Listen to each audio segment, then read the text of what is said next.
I came home to find my rescue dog, Luna, was gone.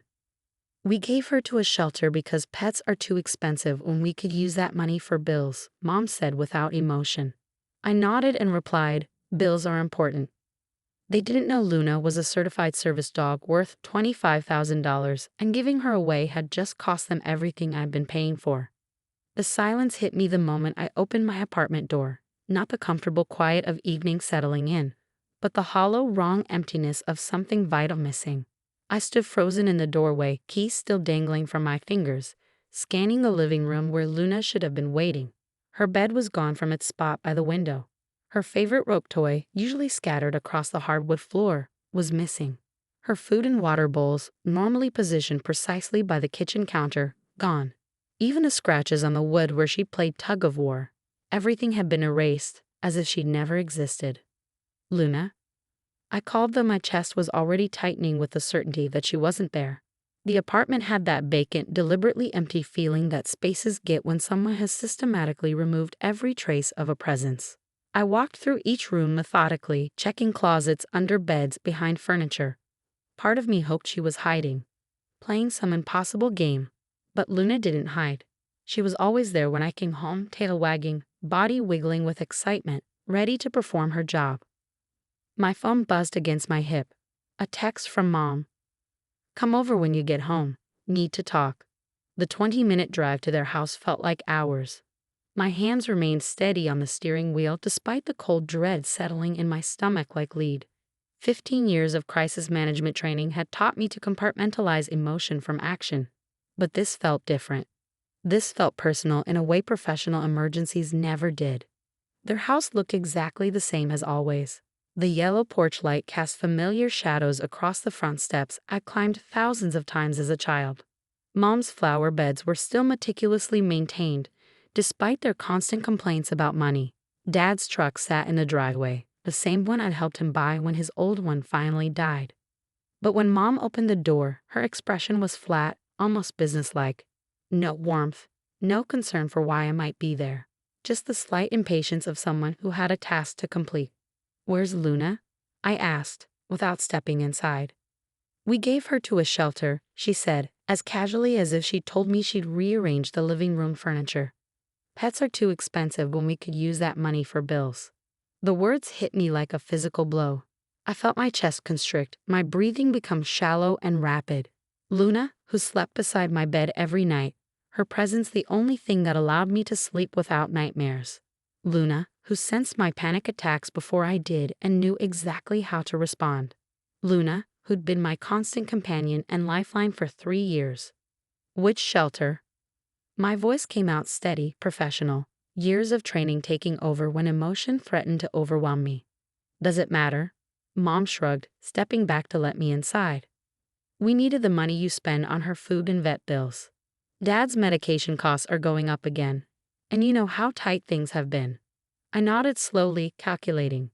Bills are important. She seemed surprised by my calm response, maybe even disappointed. I could see it in her eyes. She'd expected anger, tears, an emotional outburst she could dismiss as overreaction. I thought you'd understand, she continued, warming to the subject now that I wasn't fighting her. You're always so practical about money, so logical about these things. I am, I agreed, following her into the living room where Dad sat in his recliner, remote in hand, not looking at me. He'd always been the silent partner in their decisions, providing tacit approval through his presence while letting Mom handle the actual conversations. I took my usual seat on the couch, hands folded in my lap. 3 years of therapy had taught me breathing techniques, grounding exercises, ways to remain functional even when my world was falling apart. Those skills were serving me now. Which shelter? I asked again. City Animal Services, Mom said, settling into her chair with the satisfied air of someone who's solved a problem efficiently. They said she was a beautiful dog. She'll find a good home with people who can actually afford to take care of her properly. The implication was clear. I couldn't afford to take care of her properly because I was wasting money on unnecessary luxuries instead of helping the family with essential needs. How much do you think you'll save? I asked. Mom's face brightened. She loved talking about practical matters, budgets, savings, responsible financial decisions. Well, that fancy dog food you buy costs, what, $60 a month? And the vet bills, remember when she had that ear infection last spring? $200 just for antibiotics that probably didn't even help. The grooming appointments, Dad added, finally speaking without looking away from the television. $40 every 6 weeks for what? To make her look pretty. And the toys, Mom continued, gaining momentum. Those expensive puzzle things you're always buying her. $20, $30 each for pieces of rubber and rope. I did the math in my head while they itemized their perceived savings. They were calculating maybe $1,200 a year in expenses they thought were frivolous. They had no idea what they'd just done. You're right, I said. Those expenses do add up. Mom leaned forward, pleased by my reasonable response. And honestly, it's not like she was really necessary. I mean, she's sweet enough, but she's just a pet. It's not like you need her for anything actually important. Just a pet. The words echoed in my mind as I maintained my neutral expression. Luna, who'd been specifically trained to detect the chemical changes that preceded my PTSD episodes. Luna, whose certification papers were filed in my home office along with her registration with State Disability Services. Luna, who'd cost $25,000 to train and was legally protected under federal disability law. You're absolutely right, I said, standing. She was just a pet. Mom smiled, vindicated. I knew you'd see reason once you thought about it logically. Family has to come first, and we really are struggling with Dad's medical costs. I nodded and said my goodbyes, leaving them in their living room, pleased with their practical decision and my mature response. But as I drove home to my empty apartment, I wasn't thinking about grief or loss. I was thinking about documentation. Back home, I went straight to my filing cabinet. The documentation was extensive, organized in labeled folders. Because 15 years as a state benefits coordinator had taught me to document everything.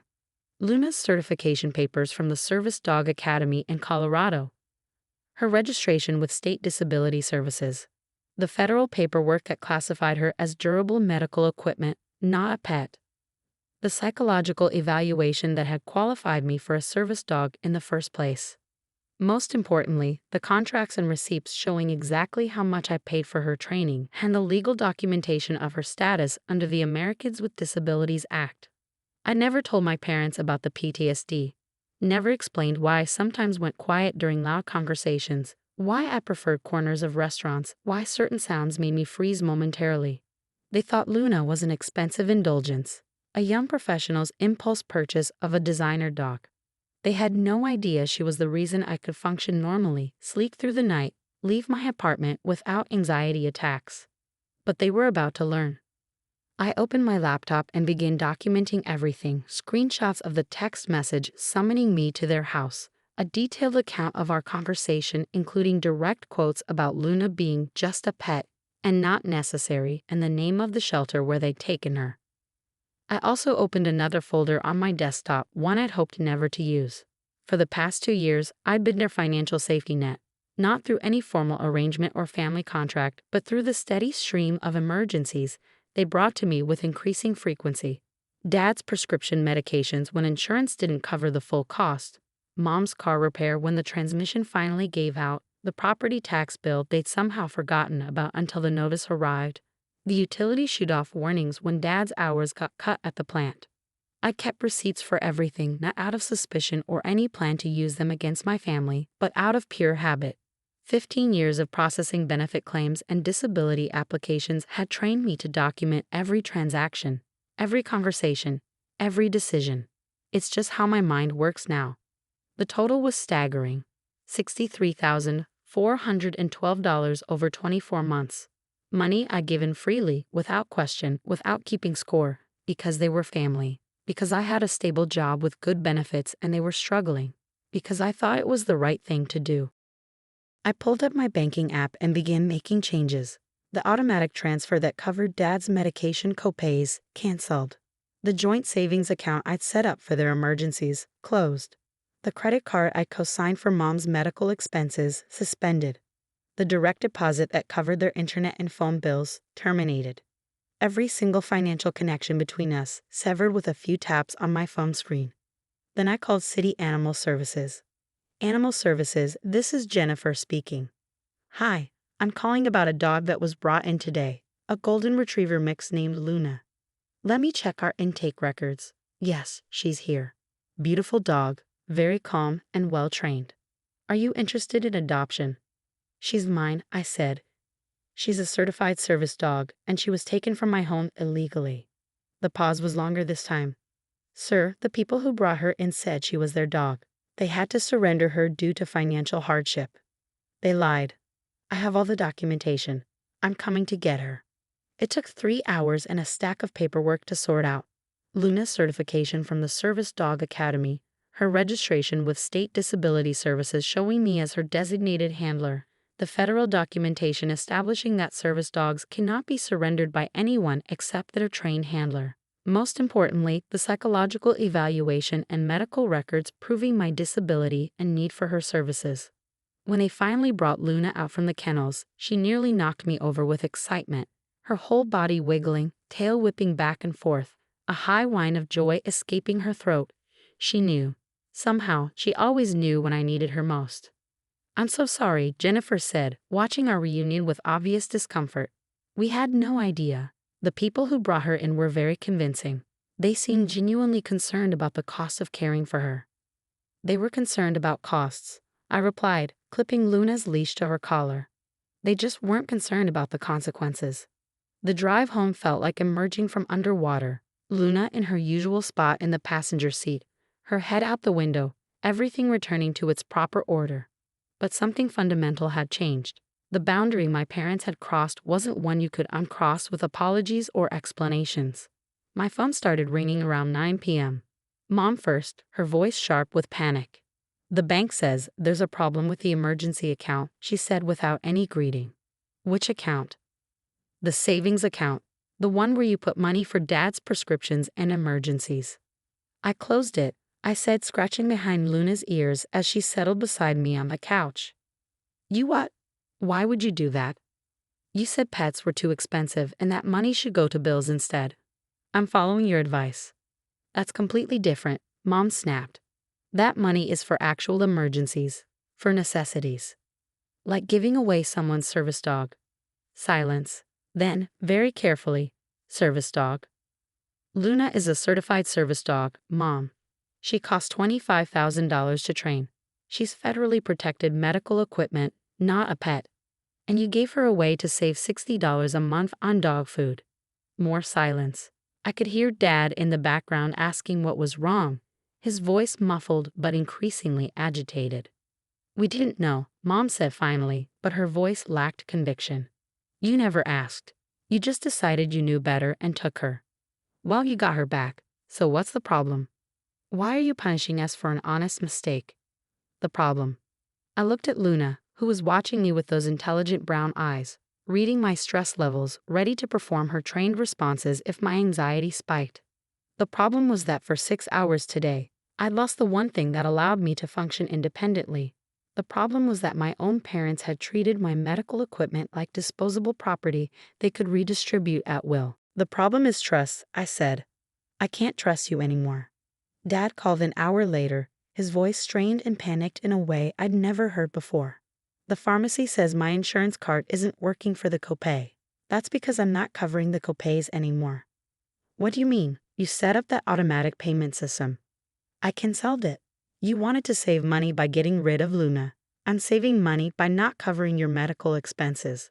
You can't just stop helping with my medication, he said, and for the first time there was real fear in his voice.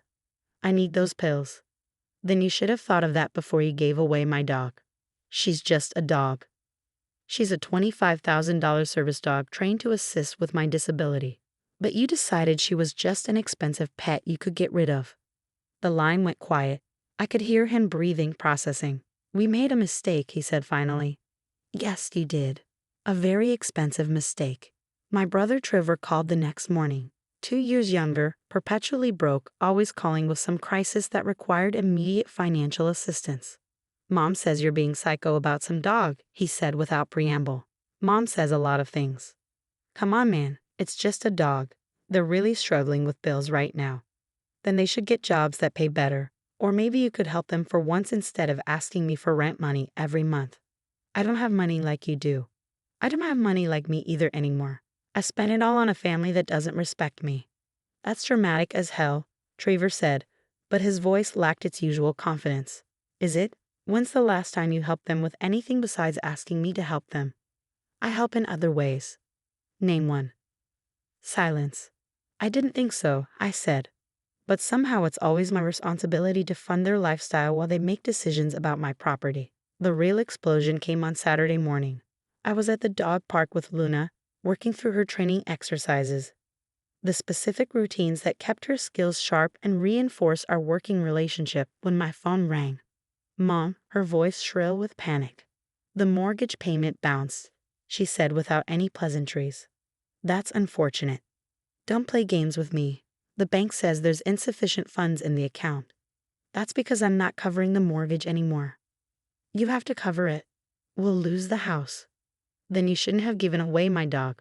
It was just a dog. I stopped walking. Luna immediately sat beside me, sensing my sudden tension, her body alert and ready to perform her trained responses. Luna, I said into the phone, my voice deadly calm, is a certified service dog trained to assist with post-traumatic stress disorder. She detects the onset of panic attacks and performs specific tasks to help me manage my disability. She is not just a dog. She is medical equipment that costs $25,000 and is protected under federal law. We didn't know about any disability, Mom said, her voice smaller now but still defensive. Because I never told you. Because I managed it privately with Luna's help without burdening you with my problems. But you decided you knew better than my doctors, better than federal law, better than me. We made a mistake, she whispered. Yes, you did. A very expensive mistake that's going to cost you everything I've been paying for. That afternoon, they showed up at my apartment. I watched through the window as they sat in their car for several minutes, heavily arguing about strategy, about what to say to fix this. When they finally came to the door, Mom's eyes were red and swollen from crying. We need to talk, she said. I let them in but didn't offer coffee or ask them to sit. Luna positioned herself between me and them, not aggressively, but protectively, the way she'd been trained to create space when she sensed my stress levels rising. We're sorry, Dad said immediately. We didn't understand about Luna being a service dog. Her name is Luna.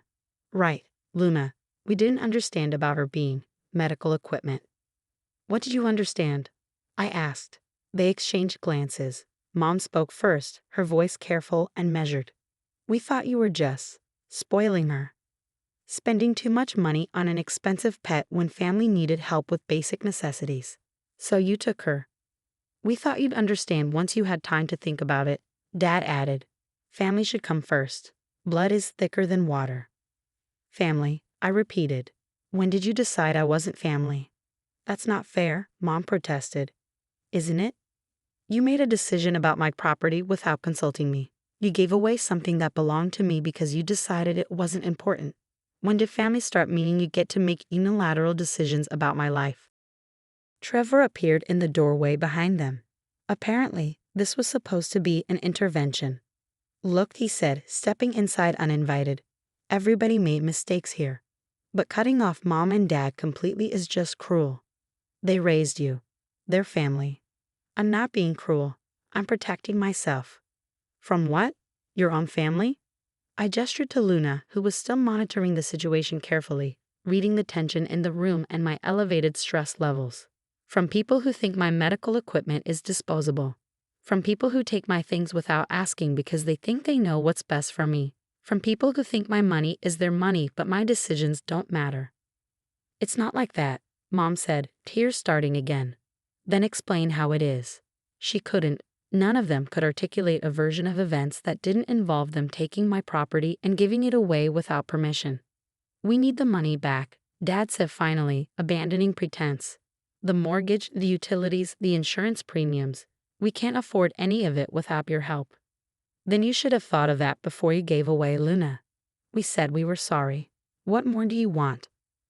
I want you to understand that sorry doesn't fix broken trust. Sorry doesn't change the fact that you took something that belonged to me. Sorry doesn't mean I can trust you not to do it again the next time you decide something in my life isn't important enough. Trevor stepped forward, his face reddening with anger and frustration.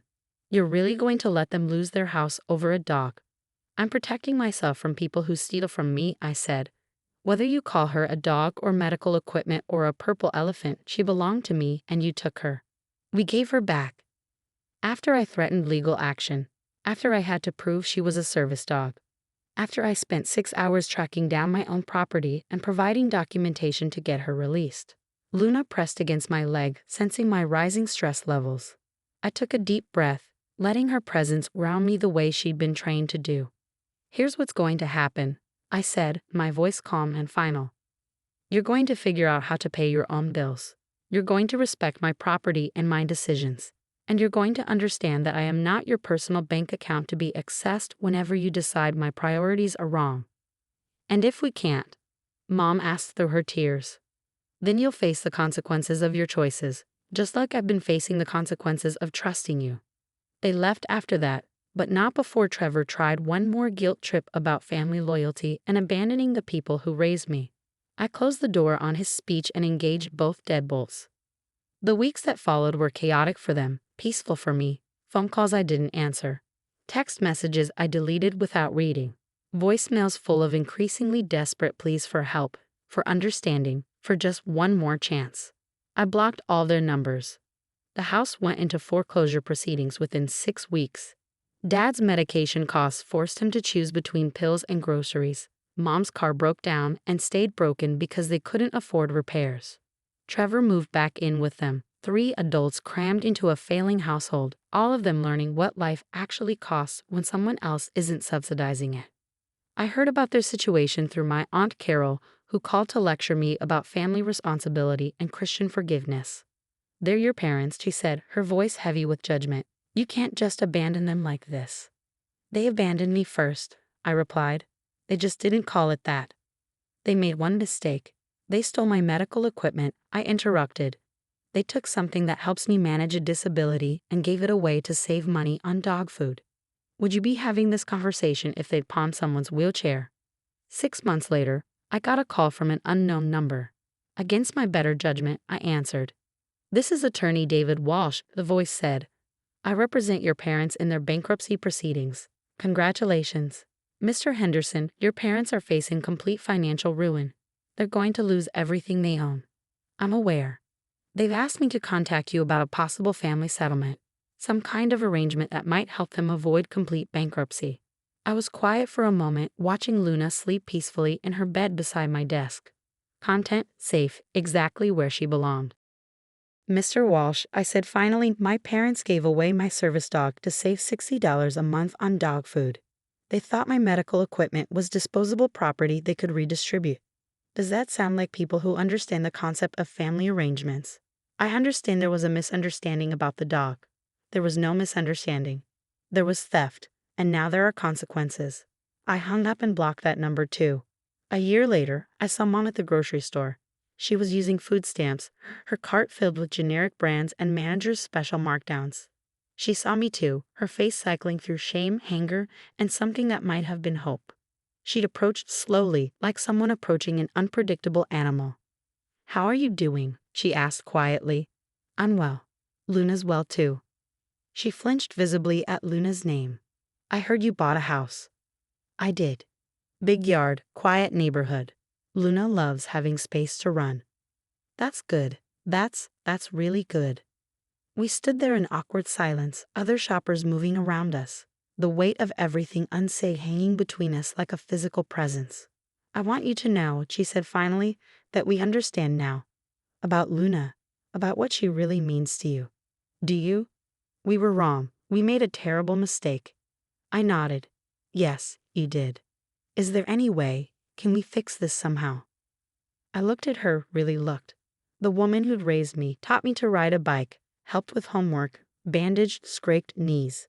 She was also the woman who'd given away my service dog to save money on pet food. I don't know, I said honestly. Trust isn't something you can just fix with an apology. But we could try, if we really understood now. You could try, I said, but trying would mean understanding that Luna isn't negotiable. That my boundaries aren't suggestions. That my disability is real and my needs matter, even if you can't see them. She nodded eagerly.